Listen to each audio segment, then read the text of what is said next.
Hello, my name is Timothy Freitag, Administrator for the City of Jefferson.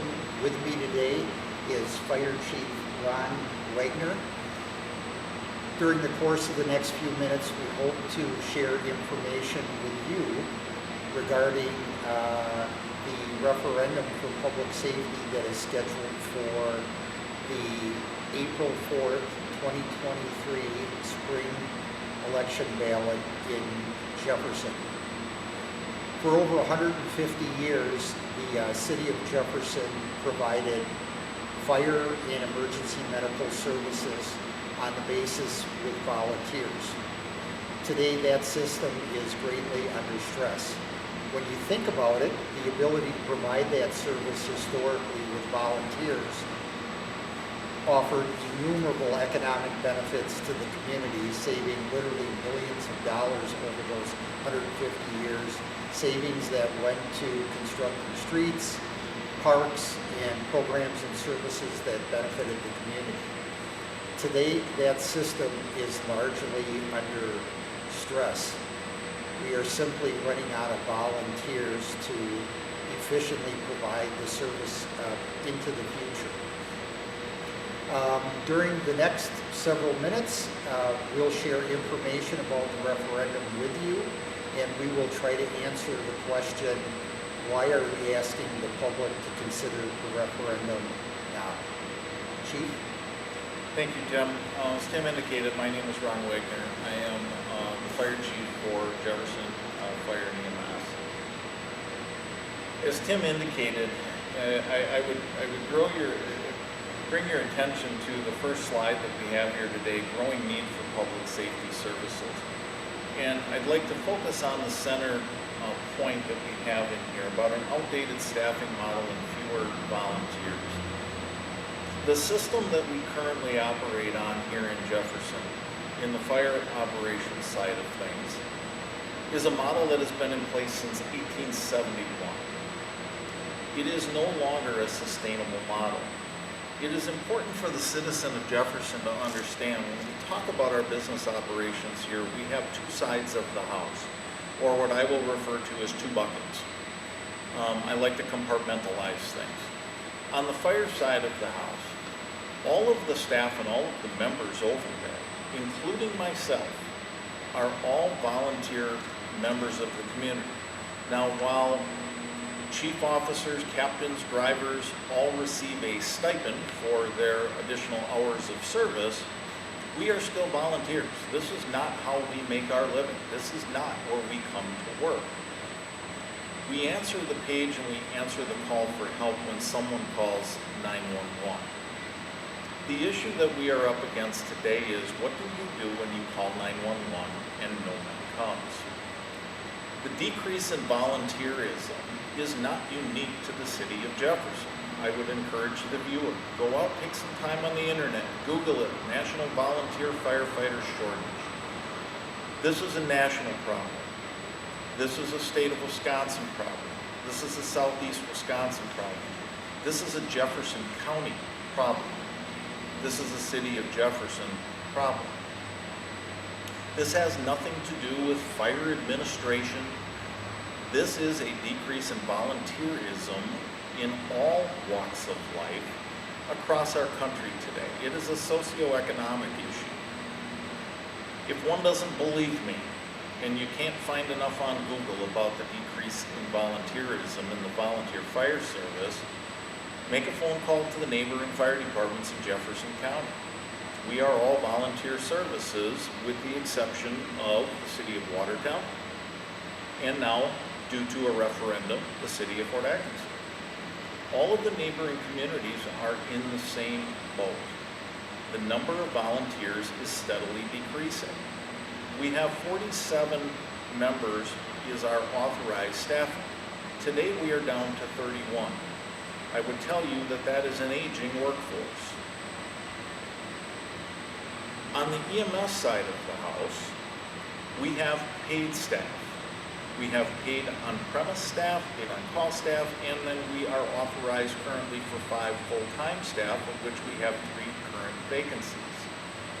Again, there is a staffing issue nationwide, statewide, drill it down to southeast Wisconsin, bring it again into Jefferson County.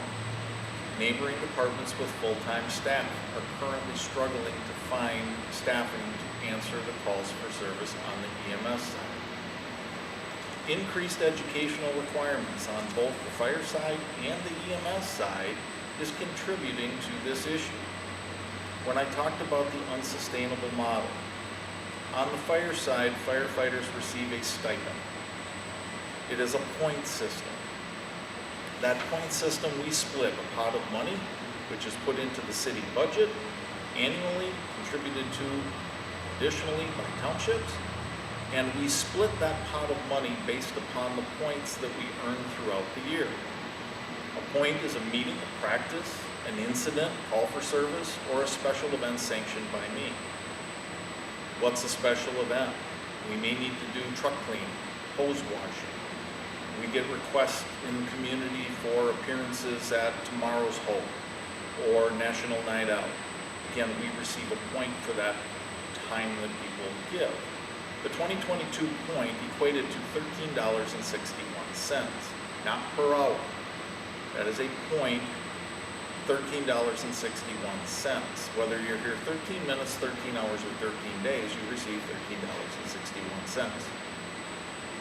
That is not a sustainable model, not in 2023 and moving forward. The volunteer or people that we are looking to recruit or entice to be able to join the volunteer fire service, today that almost is a second job. With the increased cost associated with living today, people don't have the availability and time, and so we have to change our model. So we are looking to provide additional compensation to the volunteer staff, in addition to providing some full-time staff, which are cross-trained, to be able to help us provide a first response for fire and EMS.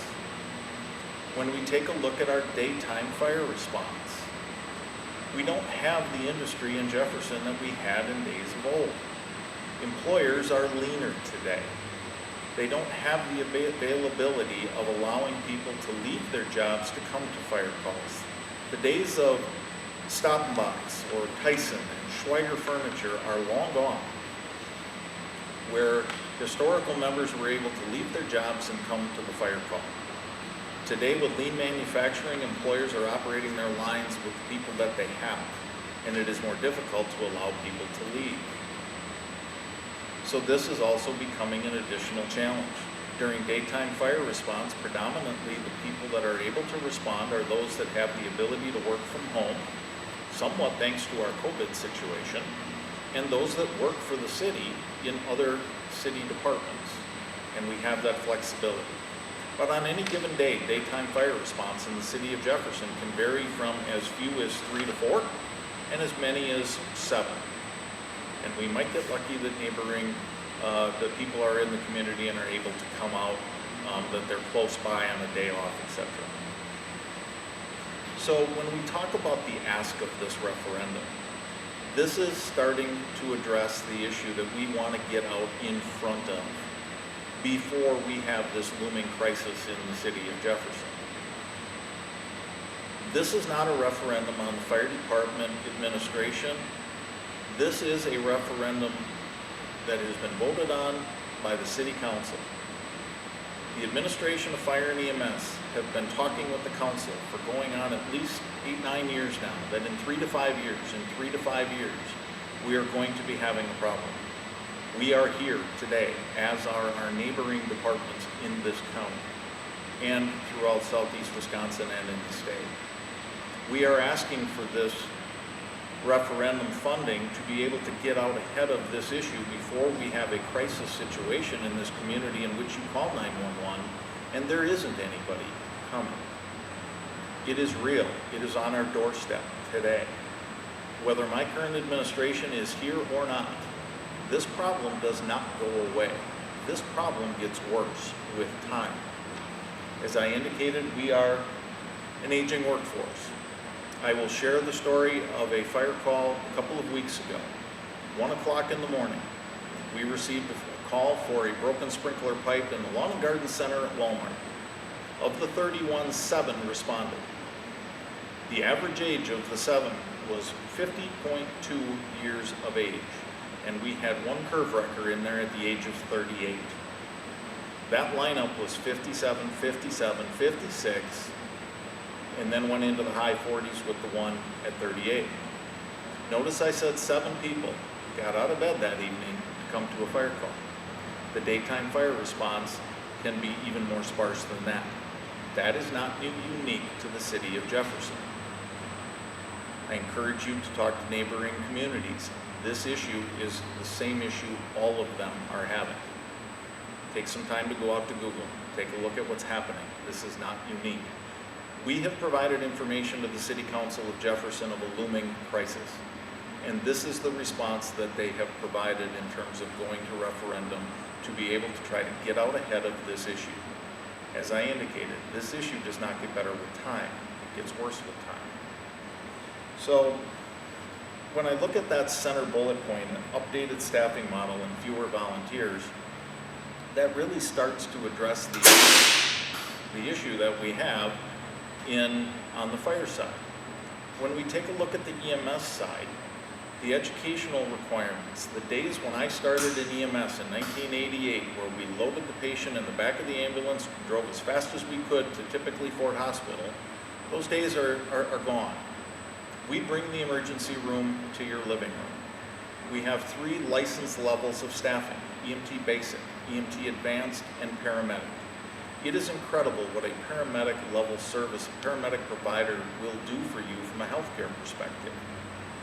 We had a success and a save just last night that we have a lady alive today due to the interventions of the paramedic staff that responded on that call last evening. Now, due to HIPAA rules, I can't talk about all those things. But I can tell you in the last month, we have had 2 critical patients with what I will call this is the save, and we've delivered or assisted in delivering a baby. Those are real things happening in this community today.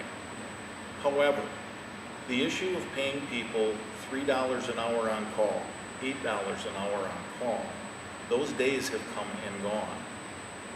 We now have to pay people real money for the level of education that they have. And we have to stay current with what wage levels are happening, and happening at a rapid level throughout the state, throughout the county.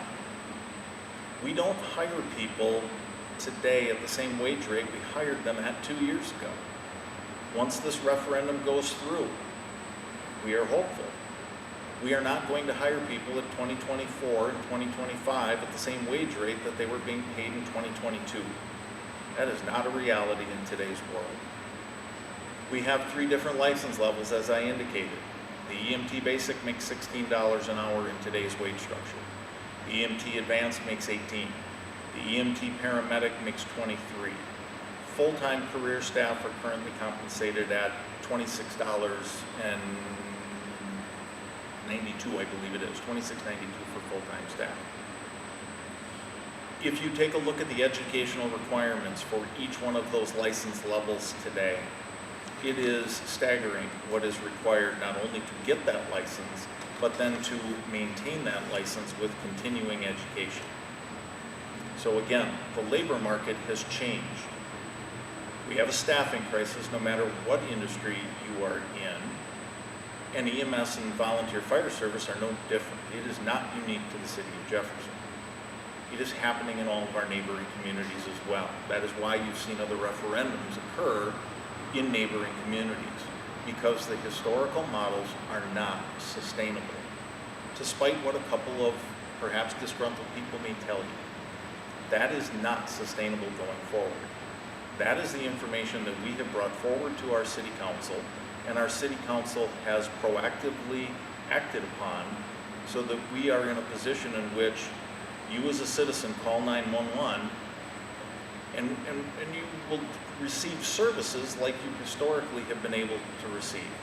That's our goal. That's our objective here. That is the information as business leaders that we have provided to the city and the city council has acted upon.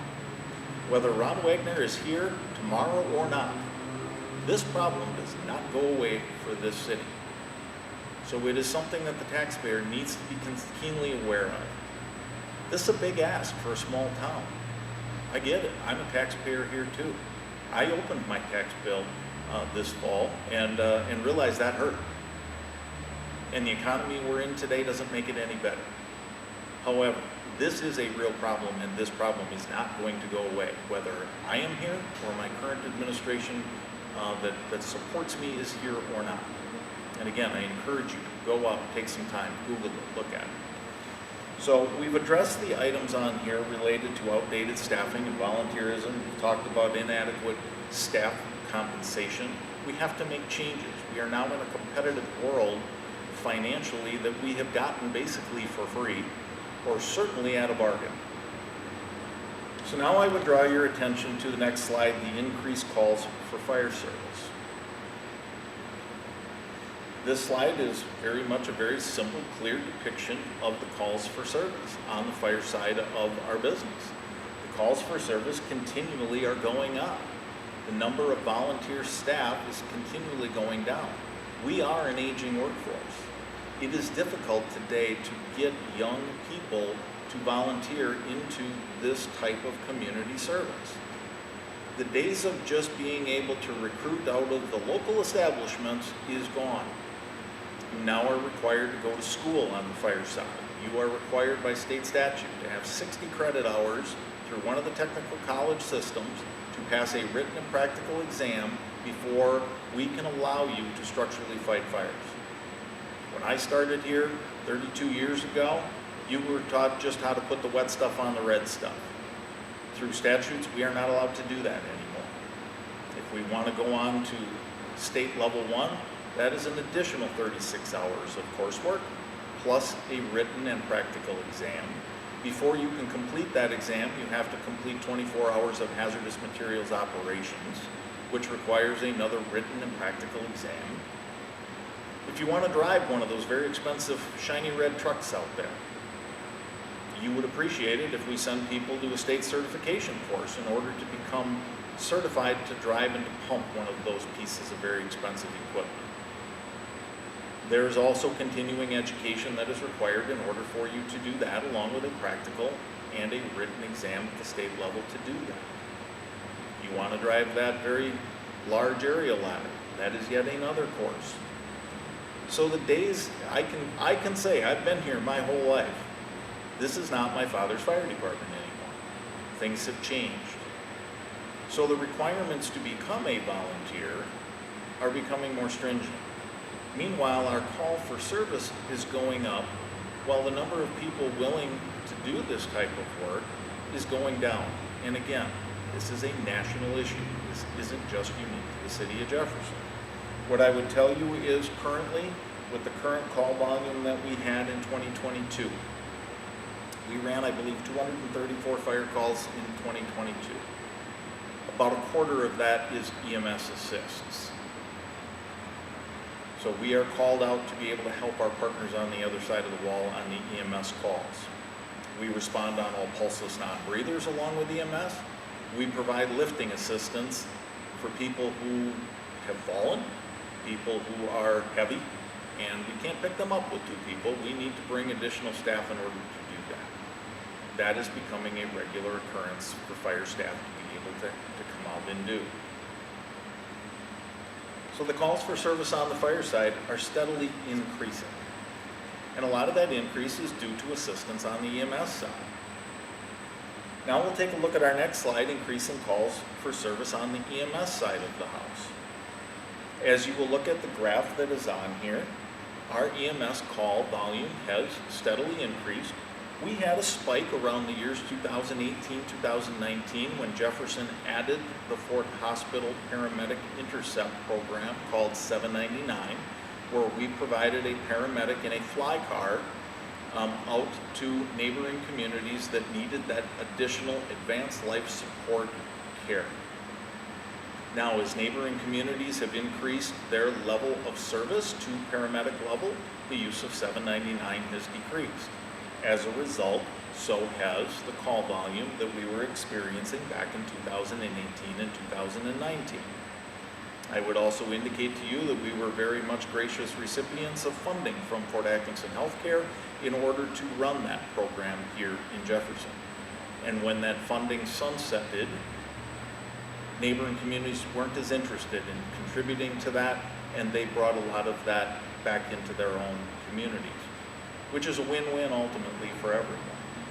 So that is why you see the big spike in 18 and 19, and you see things start to level off, but then they come back up again here in 2022.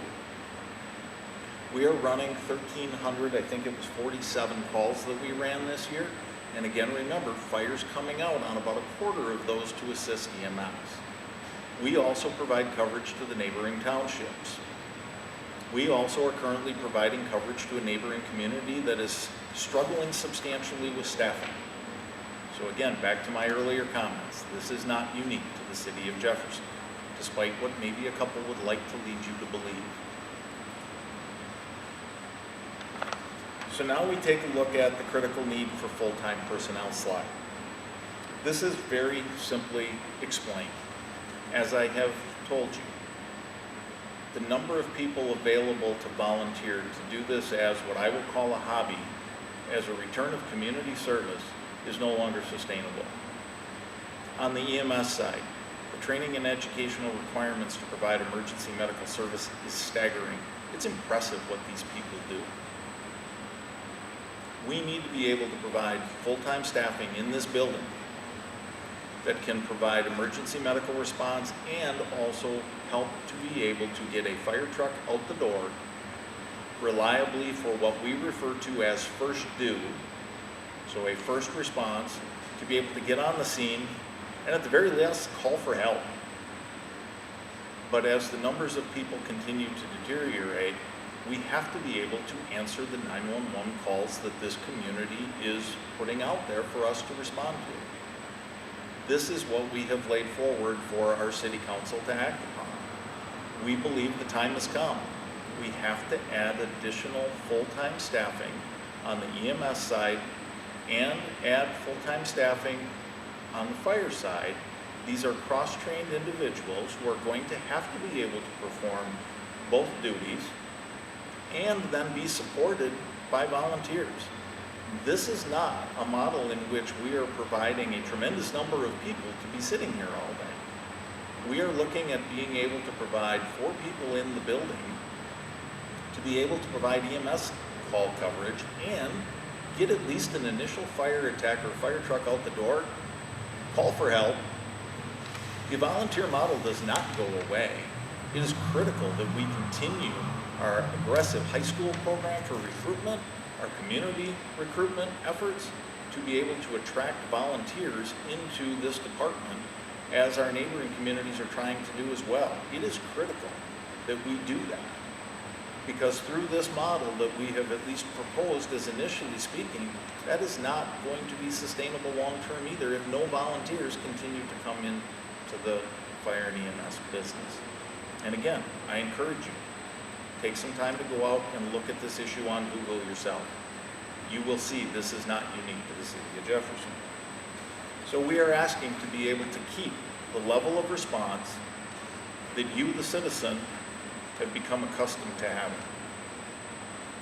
That is what the City Council has acted upon based upon the information that has been provided by Fire and EMS Administration in order to ensure that this community has reliable fire and EMS response. So we refer to the next slide where it talks about the Jefferson Fire Department. We've covered this slide already. We've talked about our volunteer model. We've talked about the lack of sustainability. We've talked about the EMS side in the same light. The next one is the fire department compensation system. I talked about that earlier. This slide describes for you in detail our current point system. And again, I will add to this that each driver of an apparatus, each captain, each assistant chief, and me all receive an additional stipend from the city for our service that we provide above and beyond just responding to calls. So, in full transparency, I receive $14,000 a year for my additional efforts to run these 2 departments for the city of Jefferson. Our assistant chiefs, 3 of them, they receive around $3,500, I believe. I'm rounding up there. Our captains, they provide around $1,700 to $1,800, and our truck drivers are in the ballpark of around $1,500. They are responsible for that apparatus and weekly checks and basic small maintenance and cleanliness. And then we receive our point system for getting up at 1 o'clock in the morning and answering the call for service at Walmart Garden Center when the pipe freezes and breaks at 1 a.m. And then we come back home at 2 a.m. We snuggle back into bed again and catch a couple hours of sleep before most of us leave for work again at 5:30 in the morning. Recently had shared with us one of our members doing this presentation for me a week ago. We were at the John's Disposal fire, 6 of us. We went there at 10, 11 o'clock at night. We got home at 5:30, quarter to 6 in the morning. We took a shower and we went to work. And we worked our day jobs all day that day. That was Sunday night. 2 nights later at 11 p.m. we received a 911 call for a working structure fire within the city of Jefferson. We responded to that call approximately 11 o'clock at night, and we worked that fire call until about 7:30 in the morning before a few of us finally returned here. Went home and showered, and then we went to work. We're not looking for trophies, we're not looking for pats on the backs. What we want the community to understand is that is the model in which we're operating under today, and predominantly that response is from an aging workforce. We are trying to attract and retain and recruit everywhere we can. But again, this is not a sustainable model, and this is the reason why the city is asking for this referendum and funding to start to make changes to a historical model that is no longer sustainable. And I don't care what community you are in southern Wisconsin, this is the topic, regardless of their administration. EMS, same issues.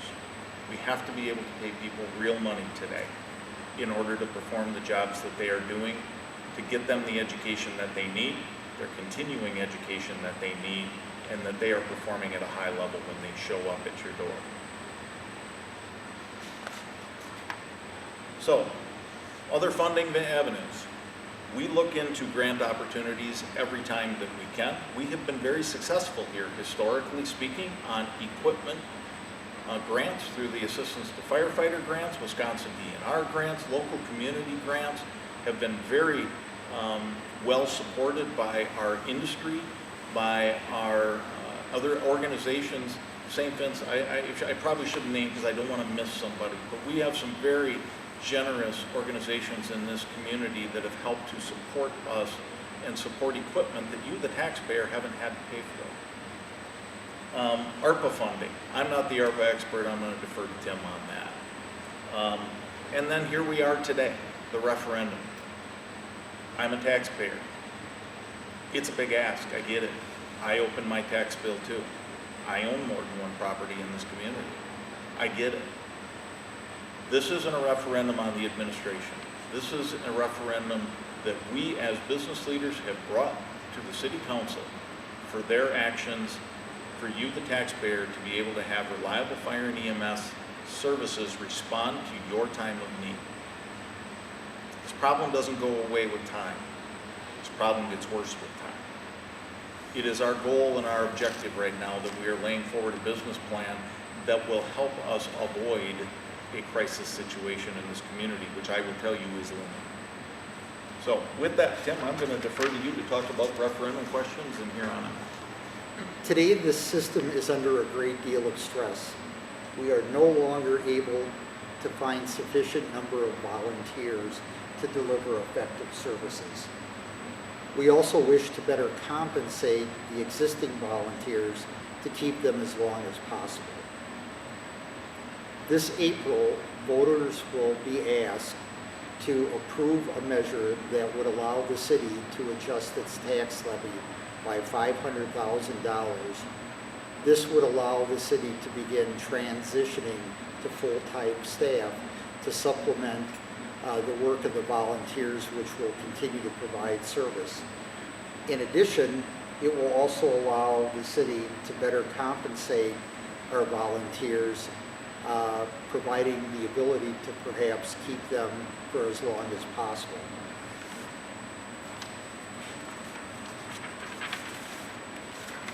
The slide that will appear on your screen is an exact copy of the referendum question that will appear on the April 4th ballot. The key takeaways from this question is that the city, if approved, would be able to adjust its tax levy by $500,000 to approximately $5.1 million. And then also on an ongoing basis, be able to keep that $500,000 in successive property tax levies, so we have the means to pay salaries going forward over the course of a number of years. The next slide is the impact on the property tax if the referendum is approved. If your property is assessed at approximately $100,000 a year, you would pay an additional $75.72 in property taxes each year. If your property is assessed at $200,000, you would pay $151.44. For each subsequent increase of $100,000 in the assessed value property level, add $75.72, and you can calculate the impact on your own property. At $100,000 of assessed value, it works out to about $1.45 of impact per week. $200,000, it's $2.91 per week. If the referendum is not approved, it doesn't mean that the city will discontinue providing fire and emergency and medical service. What it does mean, however, is that our ability to provide such service will be stressed and will continue to worsen as we go forward into the future. This inevitably will lead to longer response times. As we lose volunteers and employees to steadier income jobs, it will decrease our ability to respond to calls, and this will cause the department to have to rely more and more on mutual aid from some of our neighboring communities, which for the most part have volunteer-based services and suffer from the very, very problems that are currently plaguing our city. Together, these factors really result in the delivery of a lower quality service, and I think that's the key takeaway from this presentation as to why the City Council wanted to move forward with a referendum at this time, because the trends seem very clearly in place, and we know this problem is going to worsen as we move forward into the future. Unfortunately, the cost to provide quality services doesn't get cheaper, it increases over time, and if the referendum fails, no question about it, at some point in time in the future, the city is going to have to come back with a similar question. So Tim, we've not talked about, but I think that your comment does lead itself to expand a little further here, kind of off our script. Why can't the city just increase the taxes to do this? Right. So the way local government is funded currently, and this has been the case now for approximately 15 years, is there are pretty strict limits that are placed on the ability of the city council to adjust its tax levy from one tax year to the next. Really is no different than the school district, who has the same limitations, and periodically they have to go to the voters and ask for permission or the ability to adjust its tax levy so they can meet their operating expenses. It functions on very much the same way. We just do not have the ability, with the passage by the council of a budget that increases our tax levy by $500,000. We have to be able to get the approval of the voters to do that. So hopefully the community will make an informed decision. Once again, the election is scheduled for April 4th, 2023. The polling places open at 7 a.m. in the morning and close at 8 p.m. All Wisconsin requires voters to show up with an acceptable ID. Early person voting starts March 21st and continues to March 31st. And someone may early vote at City Hall Monday through Friday, 8 a.m. to 4:30 p.m. And if someone wants to vote by absentee ballot, they may be requested up until March 30th at 5 p.m. And lastly, additional information is available at the website on your screen, www.jeffersonwis.com/residents/referendum. Thank you for listening. Thank you.